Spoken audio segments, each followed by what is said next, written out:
Prince Harry and Meghan Markle detail adorable baby Archie First's in heartwarming video.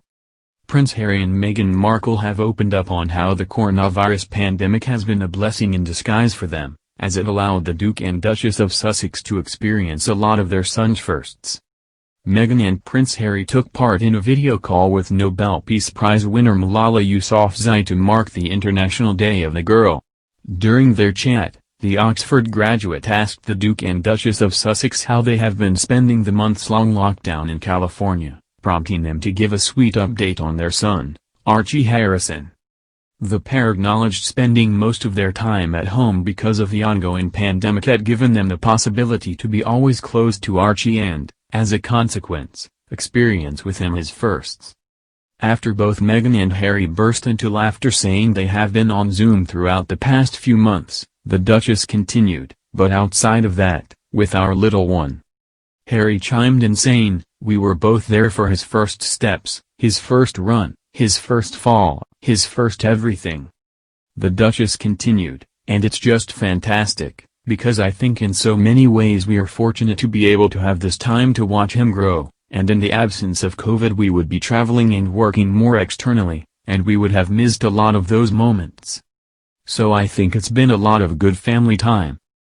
During their conversation with Malala, the Duke and Duchess of Sussex highlighted the importance of empowering girls across the world by putting them in school. Meghan, who has been an outspoken advocate for female empowerment and education accessible to all, said, "When young girls have access to education, everyone wins and everyone succeeds, and it just opens the door for societal success at the highest level, so we're really happy to join you today." Prince Harry went on to highlight that millions of girls across the world had already been barred from getting an education before coronavirus swept across the world. The health emergency has likely made the situation even worse for other girls who have seen their education cut short.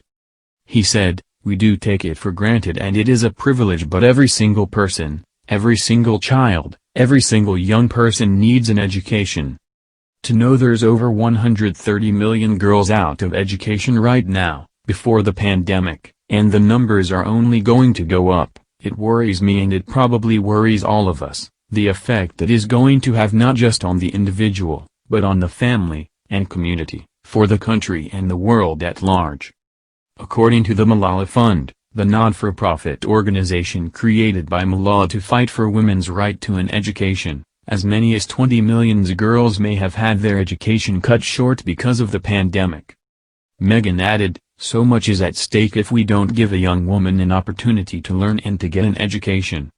I think there's no greater time for all of us to acknowledge that with everything else happening with COVID, on International Day of the Girl, for each of us to make a commitment that yes, the layers upon layers that are happening in this context of COVID-19 are immense, but all it has done is add on top of the problems that already existed." While Prince Harry has focused much of his charitable work as a senior royal on mental health and the veteran community, during her acting years Meghan dedicated herself to highlight the disparity in the numbers of boys and girls in school across the world. In 2016, before meeting the Duke of Sussex, Meghan traveled to Rwanda to highlight the importance of providing adequate bathrooms in schools, as they could make the difference between girls and women getting an education or not. In March 2017, the Duchess also wrote an op-ed for Time magazine focused on the stigma around menstruation and how the lack of access to proper sanitation directly inhibits young women from pursuing an education.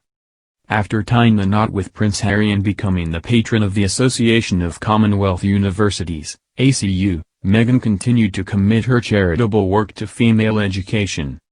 Speaking about the difficulties she experienced herself while juggling between working and studying at Northwestern University in Illinois, Meghan said during her visit to Fiji in September 2018, "Everyone should be afforded the opportunity to receive the education they want, but more importantly the education they have the right to receive.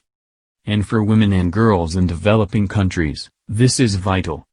Providing them with access to education is the key to economic and social development. Because when girls are given the right tools to succeed, they can create incredible futures, not only for themselves but also for those around them."